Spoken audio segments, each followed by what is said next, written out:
Michael Slavinsky, and I'm a clinical social worker and program supervisor for an infant mental health program in Metro Detroit, Michigan. And this is Susan Powers, who is the coordinator for our Michigan Adolescent Pregnancy and Parenting Program, also in Metro Detroit. So we've heard a lot today about kind of the brain science, neurobiology of risk for kids, right? We also know that there are social contexts, and some of that was mentioned today, but we're going to talk a little bit more about that. And one of the pieces that we really focus on is dads, and what do dads bring to the equation? How can they support their own kids? How can they support kids in the community? And how can we support them to be able to do that? So just kind of a little caveat. Obviously, there were supposed to be more people here today. There are not. Getting to New Mexico was hard. So the two of us did it. We're here. But we also recognize that we're two women standing up here talking about dads. And so, of course, neither of us are dads. However, there are a lot of men and dads who work in our programs, participate in our programs, and their work and their words are reflected throughout this presentation. So I hope you hear that.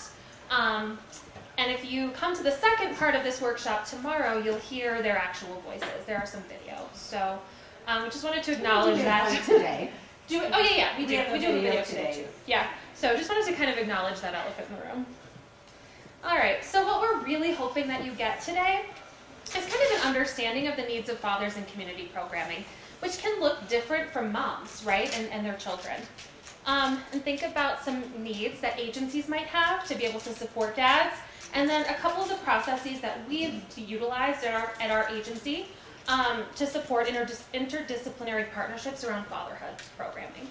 So that's what we're going to talk about today. Let me know if you can't hear me. I don't understand the microphone situation, so we'll figure it out if we need to. So I'm going to start by giving you a little background about Starfish. Back in 1963, a woman named Weta Cash started an agency called the Youth Living Centers, and that agency worked with the foster care system and kids that were in the foster care system. She realized pretty early on that intervention was needed much earlier than when that happened. Fast forward to 1989, an abandoned school became available in Inkster, Michigan, and we bought it. Now, we didn't just buy it in Inkster because we got a really good deal on an abandoned school. We got it in Inkster because that's where the need is. Inkster, Michigan is a very small city. It's only 6 square feet. But it's Miles. got, 6 miles. I'm sorry, 6 square miles. 6 square feet. It's a very small city, but it has a very high poverty rate. It has the second largest subsidized housing in the whole state of Michigan. It's larger than Detroit's housing. So there's definitely a need in that city, and that's why we're there. We're there because that's where the families are. So we try and work with them, with the families right within that community.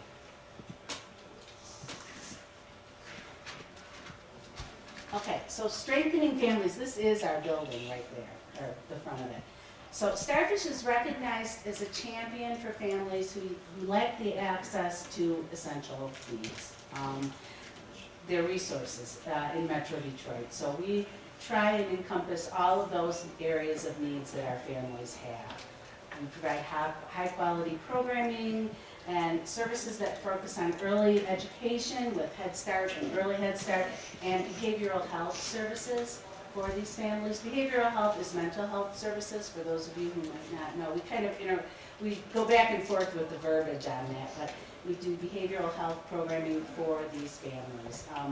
Because our community, based agency, we serve over 10,000 children and families a year. So we provide services that help them become socially and financially self-sufficient. And a lot of the ways we do that is just by asking. We do regular surveys on what their needs are. So, we do assessment needs within the community to see what we can do to help. We have a lot of ideas on what we think would work and what we think they should do, but the reality is meeting the people right where they are and asking them what their needs are. So, how do we do that?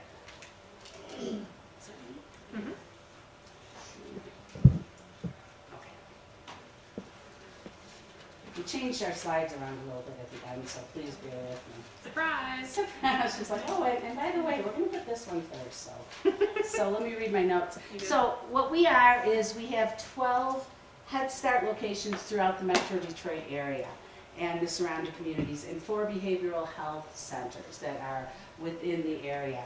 A big piece of our programming is the infant mental health. We have the largest infant mental health program in Michigan, and that's a community home-based program.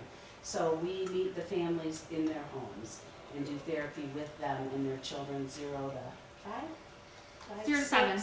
Oh, 7, excuse me. So that's where we are as far as the programming goes. Mental health, parent empowerment is something that we do with our many classes. We have an EPIC program, which is empowering parents, and we do that through another program that we call Starfish University, which are classes that we have that help the parents in, like I said, whatever area, whether it's, you know, computer training or starting a business, self-care. So all of these are areas where our families have found a need. As he alluded to, transportation, that's always a big issue. That's where our mental health, our infant mental health program is strong, because we meet the families right there in their homes. Okay, so we're going to talk about a partnership that we've developed within Starfish to really support dads. So thinking about fatherhood. So at Starfish, we have traditionally served moms and kids. It wasn't sort of our intention to exclude dads. It just sort of happened that way in the way that we conceptualized programming and marketed for it. So in 2012, we decided to pilot a new program that had originally run out of the University of Michigan called Mom Power. So some of you might be familiar with Mom Power. It's an internationally recognized program at this point. And it's essentially an attachment-based group parenting program. That's 13 sessions, and parents get a lot of support and resources around navigating parenting for young kids. So we implemented that for moms at Starfish in 2012. And it worked great. You know, we were like, this is wonderful. And then we kept hearing, well, what about dads? And we're like, oh yeah, we haven't done a very good job of that. Yeah, it's literally called Mom Power. So yeah, so we started a pilot program again with the University of Michigan in 2015. We began running groups for dads in 2016. So still fairly new, but running fairly successfully at this point. And that's the program that we will talk about tomorrow more in depth. But what we realized as we were running this dad group program, which is called Fraternity of Fathers, was that we were having a really hard time getting dads to participate in our programming, even though this is what they had asked for when we did a community needs assessment. So we're like, how are we continuing to miss the mark here? And what we discovered is, you know, dads were like, yeah, this is great, but I don't know who you are. Like, you haven't been in my community, you haven't been where I've been. So yeah, this sounds great, but I'm not going to trust this at this point. So we didn't have the name recognition, we didn't have the community presence to really make this work. So we were like, okay, who can we partner with who does have those things, because we know that our model can be successful and can be really useful for dads in our community. And so what we discovered is that our Head Start locations also had a fatherhood initiative, and we're engaging fathers who were parents of Head Start children. So they had all of these dads, and they had no programming for them. And we had programming and no dads. So we're like, what a match made in heaven, right? So we started collaborating with our Head Start programming in 2017 and began running our Fraternity of Fathers groups out of Head Start locations. So dads could bring their kids to school, stay for group, pick their kids up, and go home. And they loved it. It's been really successful. And throughout that process, we also realized, like we were doing fatherhood stuff, Head Start was doing fatherhood stuff, there's probably someone else within our agency doing fatherhood stuff too, and this is not smart for us to continue siloing in this way. So, so at that point, we sort of surveyed our whole agency and was like, okay, what do we got here? Who's doing what? And we actually realized that there were 9 other programs in our agency that either had an interest in fatherhood or had specific fatherhood goals as part of their mission. So we're like, well, that's embarrassing. We're realizing that now. but so grateful that we're realizing that now, right? And can collaborate and move forward. So about 2 years ago, a year and a half ago, we decided to form the Fatherhood Partnership at Starfish. And so we collaborate with our 9 programs. So behavioral health services, representatives from Head Start and Early Head Start, representatives from MyApp, and then we still have participation from the University of Michigan as well for some of our programming. But we also involve behavioral health representatives from our 7 to 17 programming as well, because we realized, we have a lot of research, we have a lot of work that we're doing around birth to 6 programming for dads, and there isn't a whole lot of focus on 7 to 17 programming for dads. And so let's get it all together and figure out how we can support all dads within Starfish. So that's what we started to do. So let me see. Okay. So once we decided to do that, we had to figure out how we were going to do that. So we had 9 different programs from really diverse service areas that we had to kind of get together and figure out how are we going to make this work. So we decided, okay, the one thing that we all have in common is that we care about dads and we want to figure out how to support them within our programs and our communities. So what we decided to do was still have all programs operate independently. We didn't have the infrastructure in place at that point, or now, to really have a specific fatherhood program, right, where all of these services could be in one place. But we knew that these services were available throughout Starfish, and so we just needed to make sure that we could collaborate effectively and efficiently to make sure that dads had access to all of these services. So what we do is we meet monthly, and the goal of this is for everyone to bring in everything they've got. So what events are you planning? What resources have you discovered in the community? Who have you begun partnering with? Who could support, all of our missions? And bring that all to this meeting so that we can be on the same page with things. We also have some programming that is still grant funded, while other programming is dependent on direct client service billing. And so that really creates a disparity in the amount of funding available for each of these initiatives. So part of this partnership has also been in, okay, how can we work together so that everybody has the resources that they need to connect with dads within their program area? So often that means that we're collaborating on events together, or recruiting for programming similarly, so that the program with more money can fund the event and everybody is able to connect with dads in that way.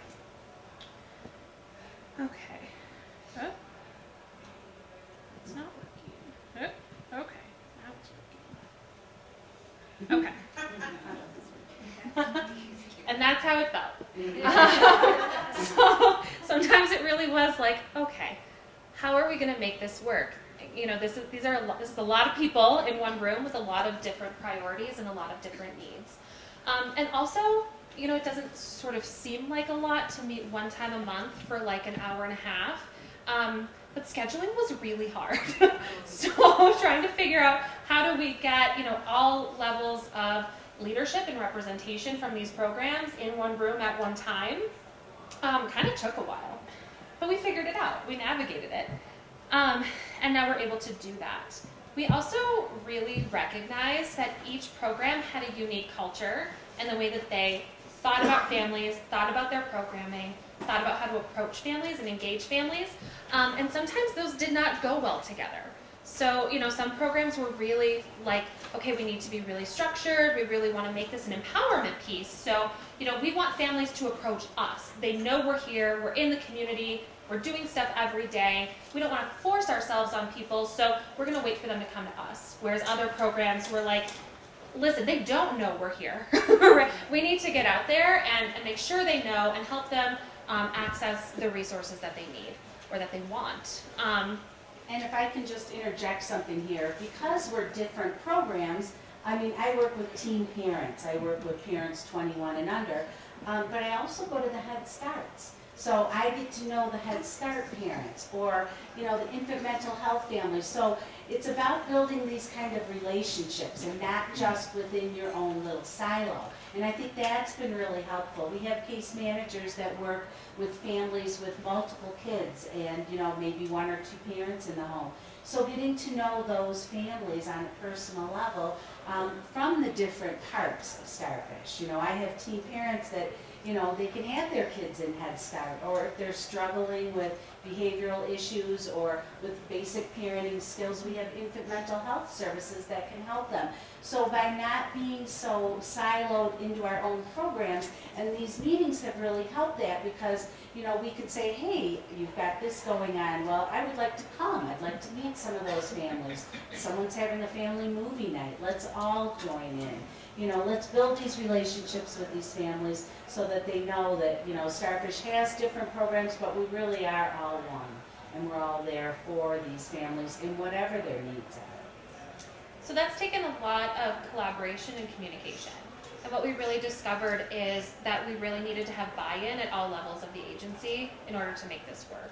So we have, you know, our CEO, who is really aware of what's going on in our programming, and who can communicate to directors and managers about agency priorities, so that if there's conflict between, no, I don't want my staff person doing this, I need them over here, our CEO can be like, actually, we're really focused on fatherhood, and we want to make sure that we have staff available to do this. So from frontline staff all the way up to our CEO, people are aware of what's going on and are able to support this initiative. And we also have all levels of representation at our monthly meetings. So we have executive leadership members who are there, as well as managers, directors, supervisors, and frontline staff. So communication has really been kind of the make it or break it piece, right? So we learned that very early on, that we really needed to have that good to go. So now we're going to think about, what does this collaboration actually look like day to day? And what that looks like is, I will give you an example of program recruitment. So we usually will plan some sort of event, usually an event that would be appealing to fathers, and we all promote it, and we all express, you know, try to tell our families about it, whether you're a therapist working with a family, a case manager, a Head Start teacher. So we try to recruit families from all areas within Starfish, and also all areas within the community. So I am the resource queen over here. I belong to 7 resource sharing organizations within the metropolitan area. And that goes from the schools to the faith-based to resource champions to all different nonprofits, because a lot of nonprofits across the state are doing similar types of work. And so to be able to plug into those resources is really helpful. There's a great organization that's run through, I think it's loosely through the Department of Education in the state of Michigan, and it's called Great Parents, Great Start, and they have a program called Dad to the Bone. And this is a really cool program specifically for and done by dads, and they have podcasts. You know, we wouldn't have known about that had we not gone to resource sharing. So we're like, hey, you guys are having a March Madness thing. That's super cool. Let's be a part of it. So by being out in the community, knowing what's going on, you know, it's like, why reinvent the wheel? You know, if these things are going on, let's invite our dads. But again, it goes back to relationships, you know. I mean, I can make 20 million flyers and put them all over the city, and that's not going to mean anything unless, you know, you get an invitation. And, you know, transportation is huge. I'm fortunate that I have a budget within my program, and I can do busing. Or, you know, we're just now looking into Uber for some of our clients, because I'm sure many of you who work in similar areas, transportation is a big problem. And we're the motor city, so mass transit is not even in the forefront of our city design, you know. I mean, we do have a bus system, but for the most part, people own cars in Detroit. So we work really hard to collaborate and, you know, work with other programs, you know, within our agency and within the whole area. You know, what's going on, where we are, what kind of things are happening. So, you know, and we're also big on social media. You know, we promote things on social media. Interestingly, though, I work specifically with teens, and, you know, the social media that I'm used to is totally not what they're into. They're like, oh, Facebook, yeah, you're over 30, you're way over there. You know, so finding the areas where you can reach the specific targets that you're looking for is always changing and always evolving, you know. But we want to be out there, we want to put information out there that's relevant to them, you know. And a lot of kids kids and adults, they're all on social media. So, you know, we try to have a big social media presence so that they know that we're here, they know that we've got these activities going on. You know, and they're like, oh boy, Miss Sue's posting again, you know.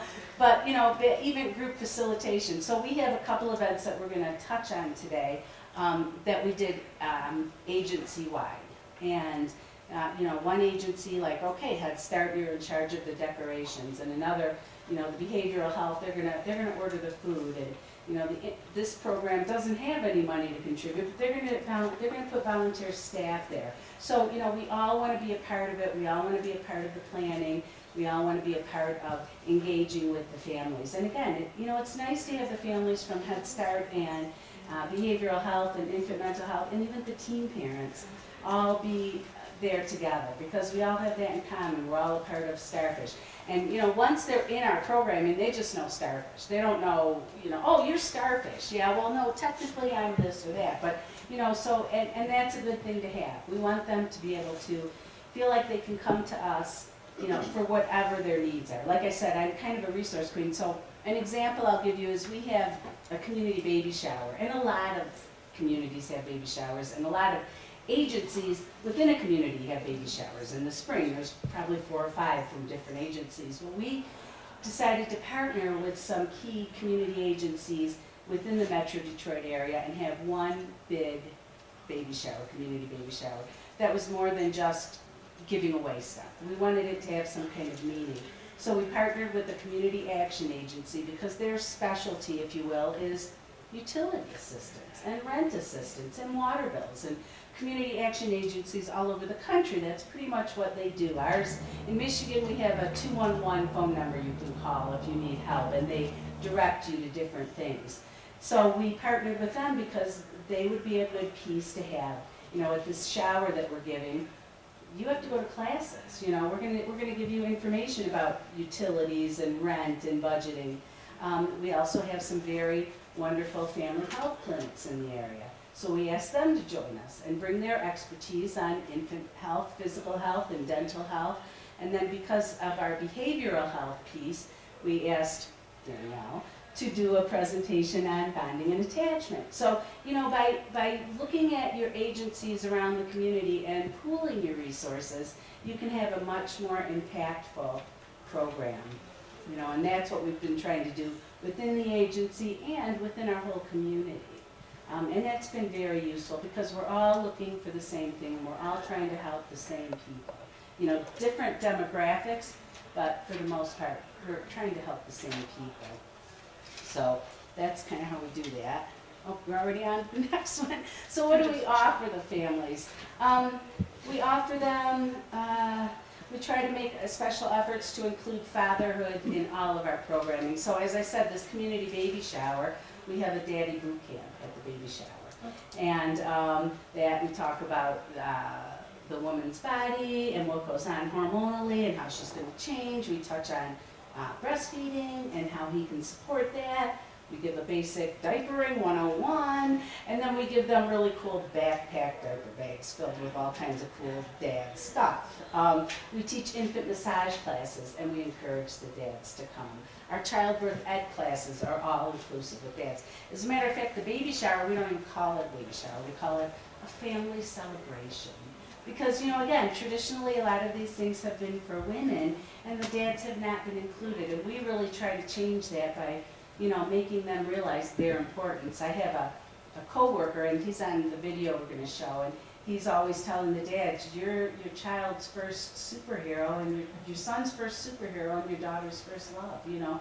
So we really try to empower them by showing them how valuable they are to their kids. It's very important for that. So another way we do is we have something we call Starfish University, and I think I touched on that about different classes and programming that we have. All of it is free. Sometimes we can afford to offer childcare, it just depends on which programs are running it.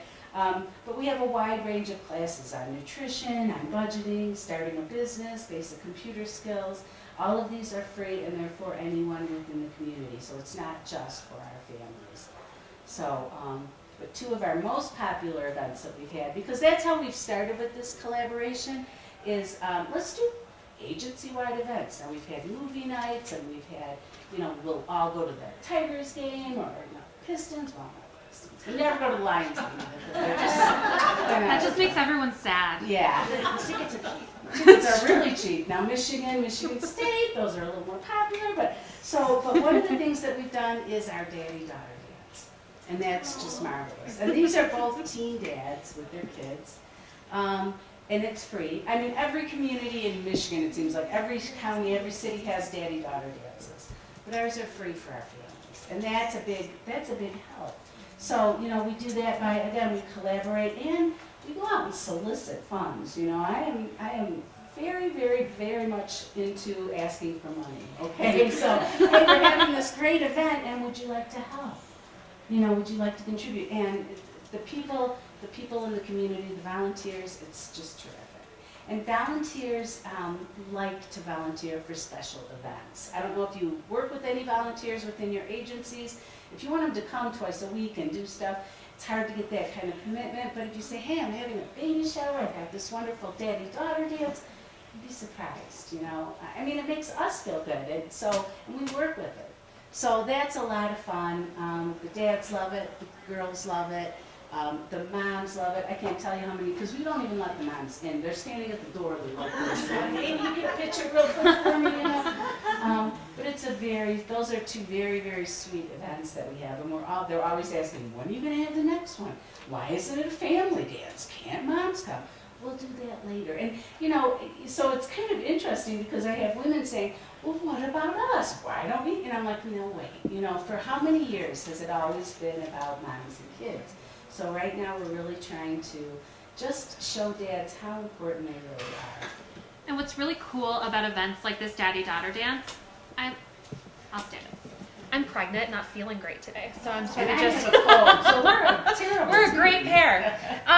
You're the two that made it. We are. We made it. And we're the ones that came, right? Yeah. What's really great about events like this Daddy-Daughter Dance is, every single one of our programs, we're involved in either the sort of conceptualizing or running of this program. Exactly. So we had staff running this event. I think like Sue was saying, we had staff soliciting funds and coming up with the games and music, and everyone gets really excited about it. So, these monthly meetings can feel really heavy and information laden, but they can also be times where we're like making crafts for a dance. So it can be really nice as even just sort of a community building opportunity for our internal programs to get to know each other and do things that are just really fun and cool for dads in our community. Right, and again, and that's community building not only within the agency. I mean, I've worked there for many, many years and don't necessarily know all the therapists that are there, but also for the families, So like, hey, I remember you from the dance, yeah, We had a group of a local high school, a Catholic high school, wanted to do volunteer work for the dance, and so I said, hey, do your girls still have their prom dresses? Why don't you come as princesses? So we had all of these princesses come, and the dads were cool because like the princesses were dancing, so they didn't have to dance all the time. But, so just the community buy-in was just wonderful. People really want to be a part of this. So the next big event that we started is called our Barbershop Talks. So we realized pretty early on that, women like to share all the time. And many women, you have a new baby and right away you're looking for a mom's group. I need women I can relate to. Men, not so much, okay? Even if men do need that or want that, they're not always apt to go out and look for it. So this is something that we started that we have called Barbershop Talks. And what we've done is we hire a barber, and sometimes we have free barbers. It just depends on what's going on, when we schedule it, and what's going on in their lives. So what they do is they come from all different backgrounds. It's open to the community, to everyone. And they just have a meal, and they get a free haircut. And so we do all the background, we promote it, we order the food, we get the barber, we get the venue, and then we let our male staff show up. So there's no women there at all. It's just the guys. And we have a couple really great case managers who are there, and so they keep it they keep it engaging and energizing and talk primarily about the role of fathers. So it's not like they have a criteria or a curriculum, you know, but they keep it on fathers. And the relationships that are formed there are just marvelous. I mean, I have teen dads who are sitting relating to grandfathers. You know, we have a gentleman who comes pretty regularly who was incarcerated for 20 years. And he comes and talks about what he missed and how he's trying to make up for it with his grandchildren. So, you know, I mean, these men come together. We have a mom that comes and just says, can I drop my 10 and 12-year-old sons off? And we say, yeah. You know, so the Barbershop Talks have been something that's been a real powerful event for men, by men, but technically by women. But we're in the background. It's really all about men. This is just an example. So whenever we have an event, you always say RSVP. I mean, we need to know how much food to buy, and, right? I mean, this is big. If you're planning an event, so we always say RSVP by such and such a date. Well, on the Barbershop Talk flyers, we just say RSVP preferred. And they never do. So we've got a short video we want to show you that talks about Barbershop Talk. Okay, see if I can figure this out. Oh, that's it. All right. You did. MyUp is the program, the Michigan Adolescent Pregnant and Parenting Program. So that's our program is who made the video, because we actually started the Barbershop Talks. Where are you? Oh, I don't know why I'm there. Over there? There it is. We'll just look out.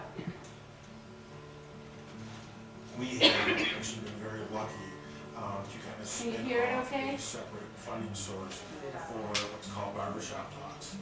Barbershop Talks originally started off through the MyUp program and a way to engage fathers in the community, linking them to that next generation of fathers and to really network and to share ideas and really become a fraternity. Well, we just reach out to those fathers that's part of our program already, who's the father or mothers that's in our program, to try to engage them to be, you know, within the child. So it's not only for them, but it's also open to the public, where other fathers can come and just tell their story to encourage them to be greater fathers. John Wayne told me about Barbershop Talks.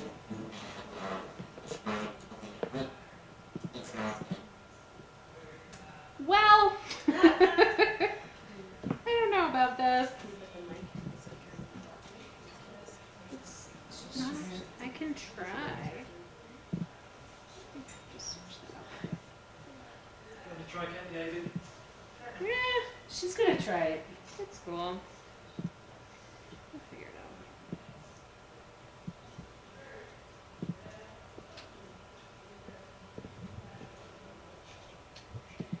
Interesting to me. Oh, it's over there. That's not gonna work. Oh, it is. So where is the sound coming from? It's on the projector.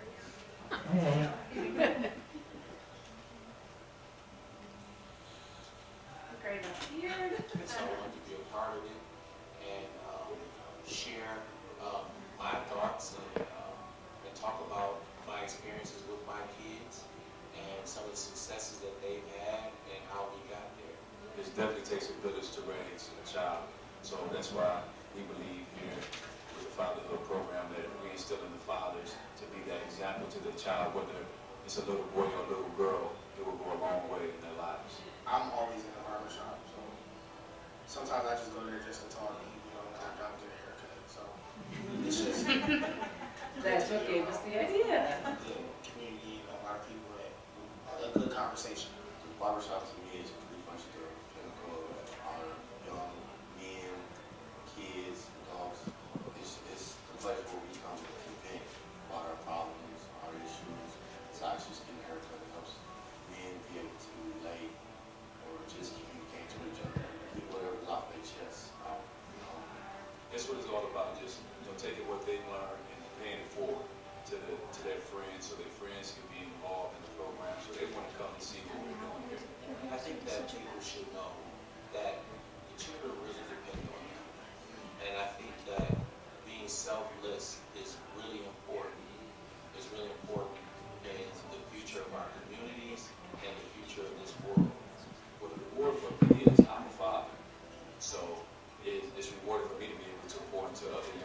teach them how to be great fathers. And for them to reward, for them to see that somebody cares, that somebody is taking the time out of their busy schedule to pour back into them and help them be great fathers. My biggest hope for this program is to see it grow, to see it expand, to where hopefully the Fatherhood program will be its own entity, its own, program within itself, where it could just enlarge and just get so big to the fathers will want to come in and participate and volunteer to be part of this program.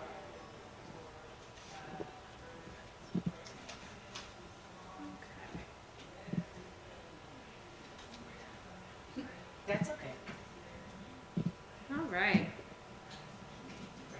There we go. So what we really love about, that Barbershop Talk program is the way that it really impacts the community and that we can participate as a whole agency to make this happen. So we've had times where staff from different programs have been the sort of content presenter at Barbershop Talks as a way to sort of connect with dads and also become a part of that community. So it's been a really fun way of just participating with the community and getting dads involved. Now, one of the other things that we've done with this, and this is just recently with this year, is we have part of our Starfish has a youth assistance program. I don't know if you're familiar with that. It's maybe called other things in other states, but these are primarily young men who've gotten in trouble with the law.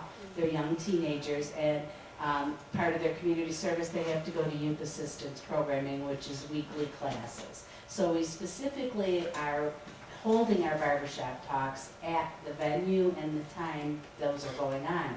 So we not only have these young men who've been in a little trouble, but their fathers are also coming. So we've done that strategically, hoping, again, to reach them. So we have Head Start dads with teen dads, and we have these young men who've been in trouble with the law who are there, and their dads are there. So, we try to have a broad range of it. And so they can hear each other. And like that one guy said, I'm in the barbershop all the time. I mean, who knew? I didn't know guys hang out at the barbershop, but, apparently they do. So that's a program that seems to have really resonated with the men that we work with and the men in the community. We now have ministers that like to come, although we, cannot preach here. This is not the venue for that. But, again, it's a nice opportunity for all kinds of men from all different walks to come and get a haircut and something to eat, because if you feed them, they will come. We always have the wings and pizza. So we've talked about kind of what the partnership looks like. We've talked about kind of day-to-day what some of that looks like. And now we really want to talk about what comes next and what we're kind of hoping for. So what we really want for Fatherhood at Starfish is for there to be just a comprehensive one-stop shop for dads. Of course, we want to have, fatherhood pieces incorporated into every program that we have offered at Starfish. But what we've really found is that there's a couple of people within programs who feel really competent in working with dads, and everyone else is like, yeah, here's this dad, right? All the time. Go. We see the dads, we don't know what to do with them, so you guys go work on it, right? So we really want this overarching sort of fatherhood initiative across all of our agency. And so we really are hoping to have an entire program where representatives from every program that we have are able to provide for these concrete needs, mental health services, get dads involved in early childhood education and other events with their kids, and really be able to support this father-child relationship. We've really been talking about child risk and child resiliency, and dads are a huge part of that. And a really unrecognized part of that for a long time. And so we're really hoping that at Starfish we can sort of be part of a larger movement of incorporating dads into kids' lives and kids' services from the very beginning. And if I can just say one thing, it doesn't always manifest as the dad. Sometimes it's an uncle, sometimes it's the grandfather. And we are very open to that, and that, we tell everyone that, we have a lot of single parent homes, female head, and so, well, who's the guy in your life, Oh, well, my brother comes over all the time, and well, let him come, So we help them to identify that male figure in their family's lives, and we invite them. Yeah. So it doesn't have to be a biological father who's participating, but we recognize sort of that a male influence and men involved in kids' lives has a really huge impact. And we really want to support and nurture that in our community. And I think Sue mentioned that in the city of Inkster, actually 58% of residents are either female or under age 18. And so, right, so that's a really huge proportion, right? But that also means that there's 42% of people that we're not reaching in that community. And so we really want to make sure that we're able to do that. And so that's sort of our goal for Starfish, and to be part of sort of a more national conversation about what this can look like for dads in programming. All right. Well, we're about at our 45 minutes. What questions might you all have? Yeah. In the barbershop program, how frequently would you have it? I mean, was it scheduled on an ongoing basis, or was it? We've played with that. Yeah. Quarterly was initially how we would do it. When we started it in the MIAP, the Teen Parenthood program, we did salon sessions for the girls and barbershop talks for the guys. Well, surprisingly, the boys' barbershop talk was a lot more successful. And that's when we decided to open it up for the entire agency. So we started it quarterly. You know, just let's see what kind of buy-in we have. And again, you know, barbers certain times of year, they're really busy. You know, don't even think about getting a barber on a Friday, okay? You know, so a lot of it depended on that. And again, as Danielle has touched on, coordinating all the different programs and all the different working pieces. But yeah, quarterly is how we've started it out. So we have tested out doing things monthly. We've done things quarterly. We've done things bi-monthly. We've sort of tried a lot of different versions of this. I think quarterly has been our most successful, but a lot of it depends on availability of barbers and current funding for that program. And right now we have no fatherhood funding per se, although our agency is really good at looking for funding, and they are in the process right now of trying to find father-specific programming, but we pretty much are all just doing this. I mean, my program does for teen fathers, although, you know, having said that, I have a full caseload of teen moms that we do case management and work with, and we have 2 dads. And those 2 dads were referred, I should say, made to come by their moms. So, you know, I mean, which is unfortunate, but, you know, that's the way it is. And these, you know, but these young men are getting case management, and they're doing goal setting and achieving their goals, and they're really working to be what they can. What's up? 2 questions. So when you run Head Start programs, what time of day have you found that works best?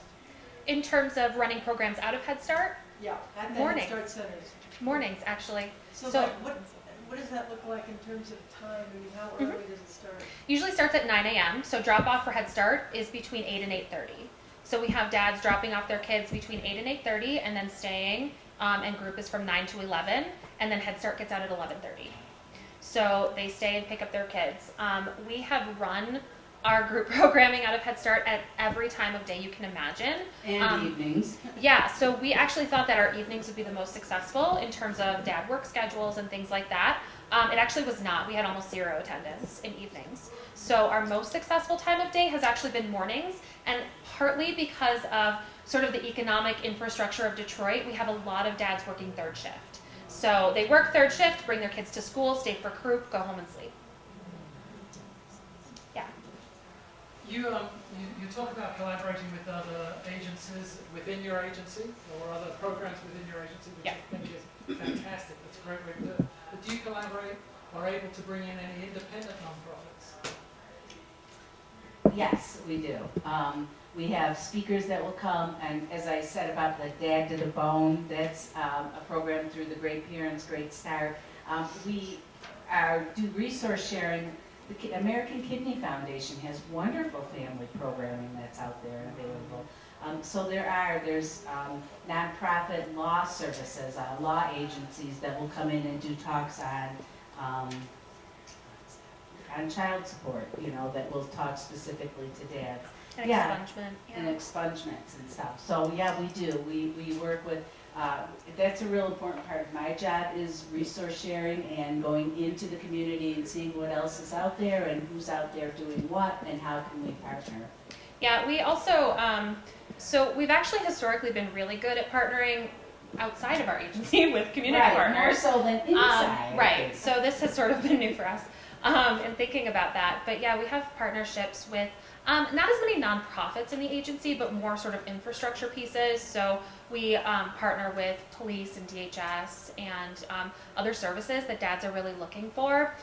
We've also really found that one of the huge barriers for dads in participating in any of our programs is either a lack of resources. So they feel like, if I can't buy things for my kid or I don't have a job to contribute, then what role should I or do I have with my child?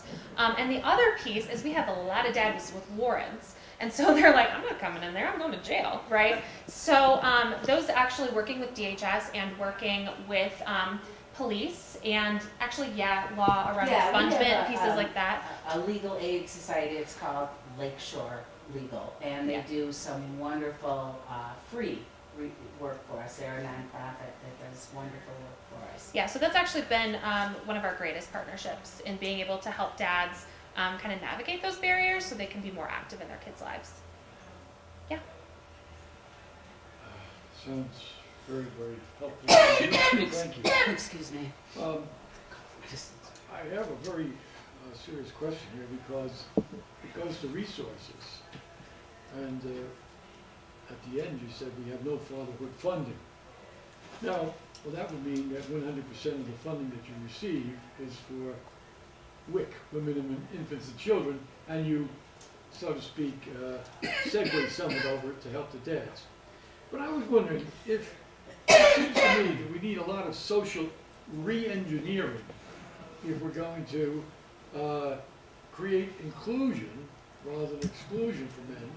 And it would seem to me that you might start by re-engineering your request for grants and saying that no grant will be accepted unless it provides funds for fathers. Mm-hmm. You know, my own way of expressing this is we walk on two legs. If we're walking on one leg, we're hopping along. We walk on two legs, a father and a mother. And as I often say to my wife, that's why God made fathers and mothers, because it takes two. Now, but I mean this idea of re-engineering the funding requests to make it mandatory that funding be included for fatherhood initiatives. We actually are in the process of hopefully getting a grant specifically for a fatherhood initiative. Yeah, and just to be clear, we don't have funding for specific fatherhood programming. However, we do have general grants and general other sort of funding sources that we use for specific fatherhood programming because it's general and we can. And because Head Start does have a fatherhood piece within it, so they do have funding for fatherhood, as does my Teen Parenthood program. So there are funding venues, but you're right, more needs to be done for fathers, and our agency currently is waiting to hear. They did apply for and do a presentation requesting funding specifically for fatherhood, which would be nice because even, you know, right now, especially we have so few men doing this kind of work, social services, there's just not a lot of men there, so we're pulling these guys from case management and from their other real jobs to do the work. So it would be nice to be able to, you know, supplement their salaries with some fatherhood funding instead of, hey, can you just really do this for us, and you know, we'll help you out with this other area that you work. So yeah, so one of the biggest areas of advocacy that we're actually doing right now in the Metro Detroit area is we are able to enroll through Medicaid pregnant moms in services, but we are not able to enroll dads with a pregnant partner. And so that's a huge funding gap for us, and a huge sort of lapse in services for dads. So that's our biggest advocacy area right now, and actually like 90% of our funding comes through Medicaid. So we have grants, we have other opportunities for funding that we are constantly looking for, but that sort of gap in funding through Medicaid is what we're really tackling at this point. Well, in terms of prenatal care, the father should be included in that because any deficits that the father has affect the fetus as much as maternal deficits. For instance, if the father is depressed before, during, or after the pregnancy, it affects the fetus, believe it or not. Yep. It affects the mother, believe it or not. So this idea of inclusion, see, my own sense in working in this area for 20 years has been that the real problem is inclusion. And this whole social services area has been a woman's world. Right now, one of the major problems for social workers is that 80% of social workers are female, only 20% are male. And where do we have most of our problems, or where do they seem to be pointed at in terms of origins? The men are creating the problems, but we don't have the male social workers. And if you go into the social work literature, you'll see that there's actually a prejudice against men entering into social work. So when I talk about re-engineering this inclusiveness and the recognition of men and their place, not just to protect and provide, but to be provided for. Right. Mm-hmm. Absolutely. Makes sense. Yeah. Yeah. Sorry, she was first, and then you. Yeah. So I work in home visiting, and so a lot of time our home visits are with moms and dads aren't available during the day. We try to do evenings, but we are trying to create some events. So I love that you guys have already done some of the work. Again, why reinvent the wheel? Right? Yes. I'm always doing Yeah. that, and I tell them, you know, and it is the attendance. And so my question is, because I love that you guys who say in evenings it didn't work, because that's usually our go-to. Mm-hmm. Location, does location matter? Yes. And then the other is like, I love the idea of the Father-Daughter Dance or Daddy Dance, but on Saturdays, I don't know, like sometimes we plan things and then 2 people show up, right? Yeah. Programs. And that's just, that's Like that happens to us too. Like, let's be clear, this is not. And yeah, go ahead. But is the location like sometimes I'm thinking a lot of our moms come to our center, and I wonder if they feel like, oh, that's our reclaimed.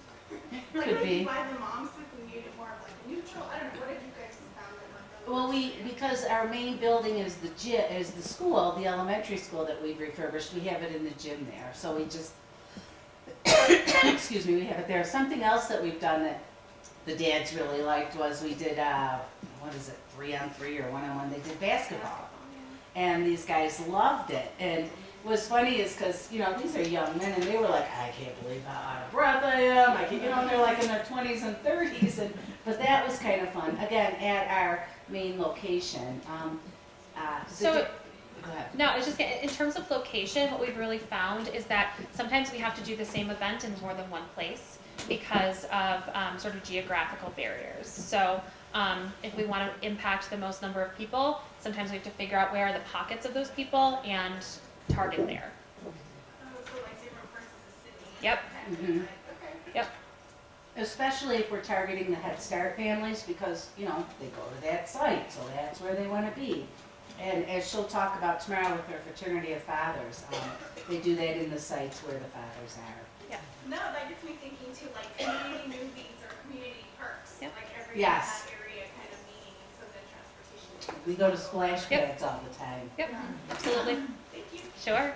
I'm also a home visitor, and we put together kind of like a work group to like get dads more involved in being there for our visits.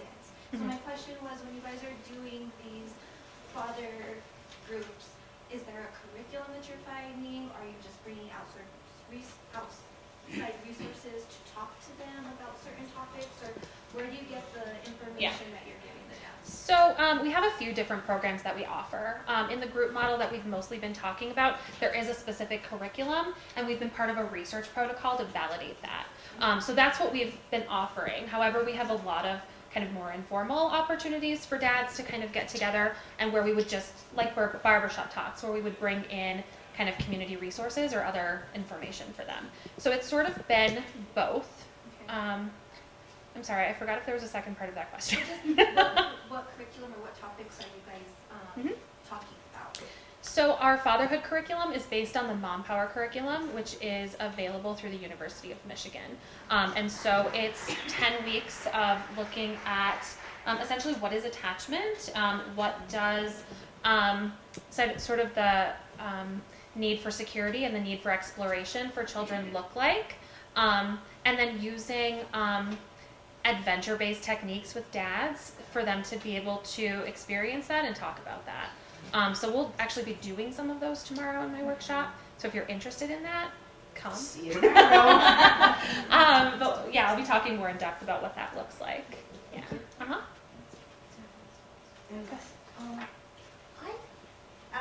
I'm also in that fatherhood group. I'm a fellow home visitor, and when I was doing research, and there was the Fatherhood Project, I believe, this .gov, right? It's like a national organization.